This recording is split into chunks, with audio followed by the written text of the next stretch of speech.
Hi, I'm Dr. Katie. Today I'm going to talk about wellness basics.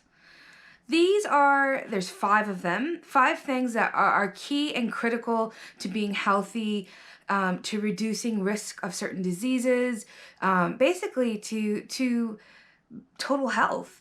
And if we look at the WHO, so that's the World Health Organization's definition of health, it's not just the absence of disease, but it's wellness more holistically, mind, body, and soul. And for me and for you, that might take on different meanings. When you think about what wellness is, that's something that you should define. You should take a moment to think what being well, mentally, emotionally, and physically would mean for you and for your life, and be thinking about what kind of goals you have for your life and what you're passionate about. And that's all going to be a little bit different.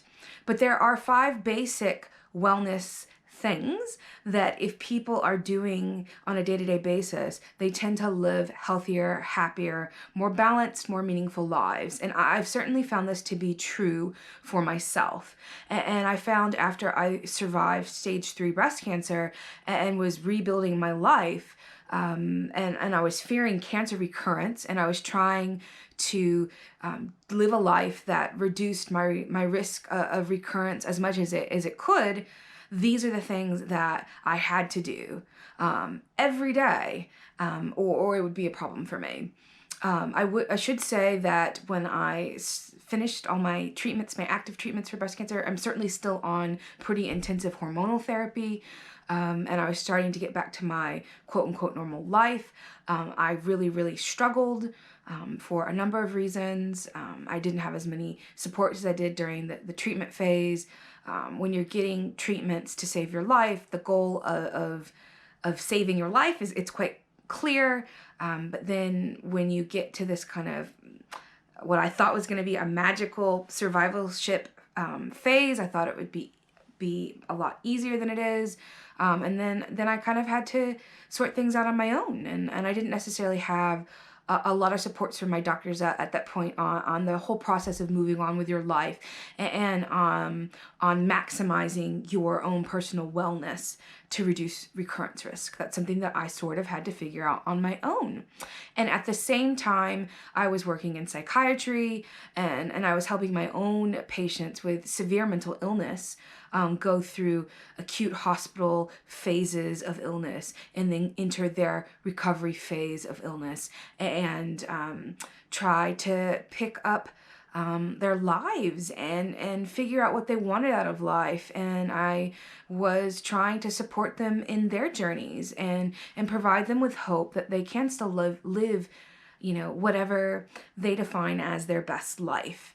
And I started to see patterns. People who did certain things each day tended to remain well, tended to not go back to the hospital, tended to be able to just, live a more fulfilled life.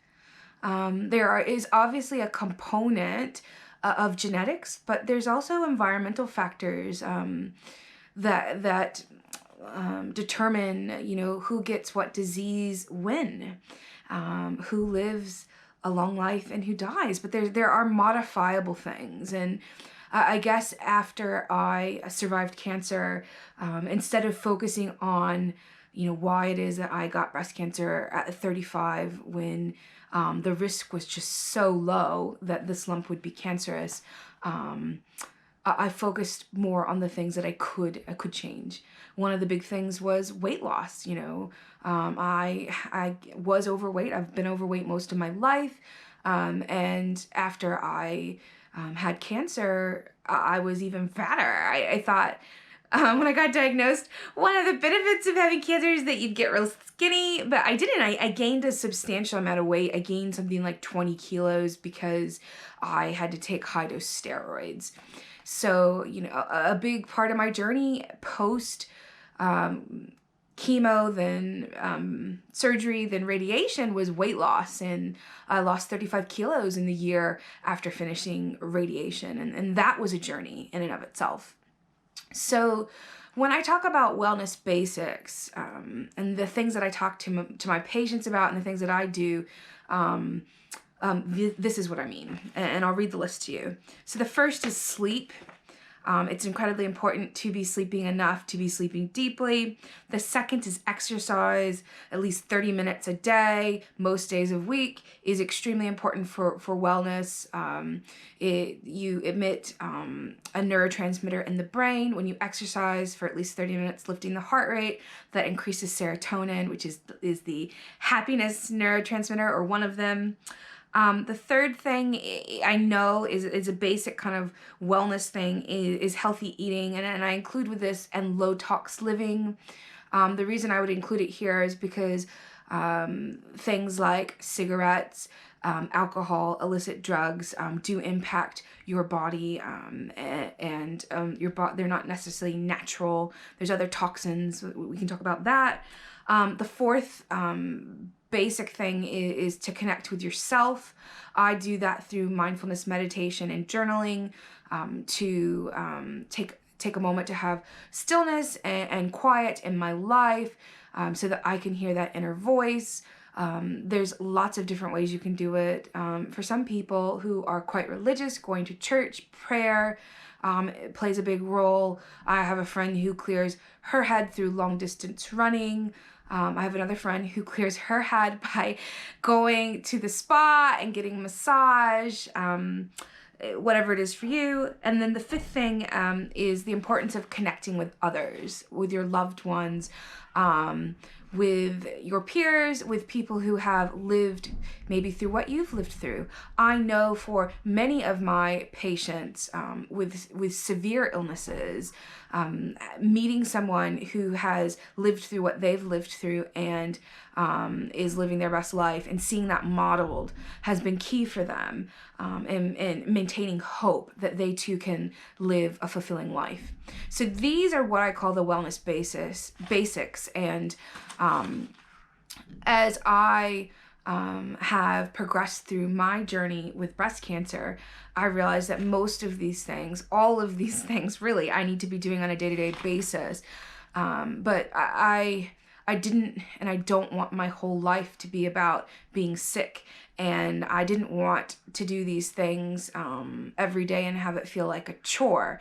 And when I first entered the recovery phase and I was getting back to work and I was trying to live that normal life, and I feared cancer recurrence, I felt like I had all these things I had to do every day beyond just taking my medication to maximize my wellness. And if I didn't, I would die. And it just felt like a burden. And that wasn't a very high quality of life, honestly.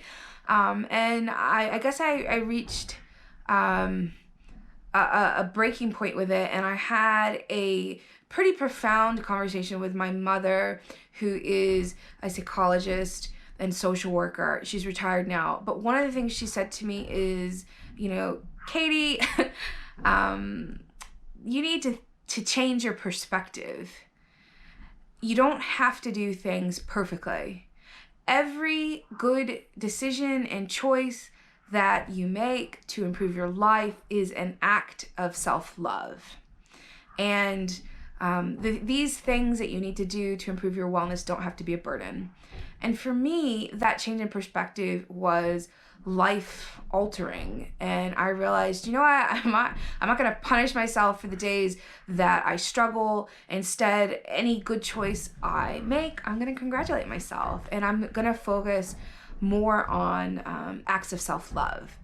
And that freed me up to get to a place where I wasn't as stressed about it. And I started to be more efficient in how I did my kind of wellness stuff, my wellness checklist every day. And then I sort of got into this groove. I started to just have an hour. I got to a point where it just took me an hour to do the things I needed to do every day to maximize my health. And I started kind of jokingly calling it the daily wellness hour, my daily, my moment of 5 daily rituals.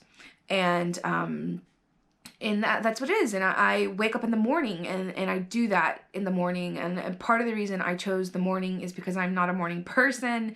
And if I don't intentionally wake up a bit earlier and have a deliberate schedule in the morning, I tend to hit snooze 5 or 6 times, jump out of bed at the last minute, and race to work to work on time, and sometimes be late, which would drive my colleagues crazy. So instead, I do at the beginning of the day my wellness hour, and it just takes an hour, and I don't know. We'll see how it goes. I'd like to say that it has been effective. I mean, I am 35 kilos lighter. I am still alive. I'm probably the happiest I've ever been in my entire life.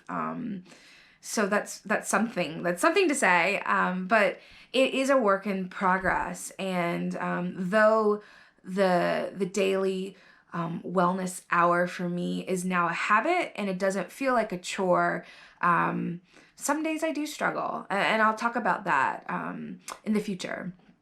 So this is kind of been an introduction to wellness basics, but I think that they are really, really important. And because of that, I'm going to spend 2 weeks, so the next 2 weeks, talking more about the wellness basics, and I'll devote a different video to each of the 5 things I've listed, and go into a bit more depth on what I mean by sleep and some of the literature to support the benefits. And I'll provide some advice that I give my patients and that my doctors have given me to maximize those wellness areas of your life.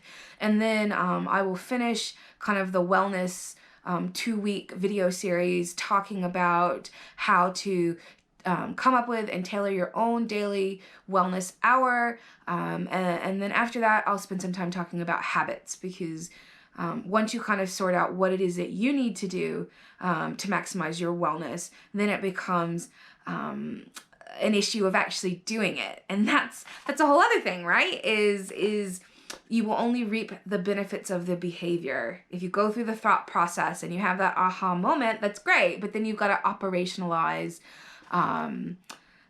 that epiphany that you've had. So then I'll do that. So that's it for now. Check out my mindfulness journals, check out my podcast, feel free to message me. I'll try to get back to you, and I hope you enjoy my video series. Thank you.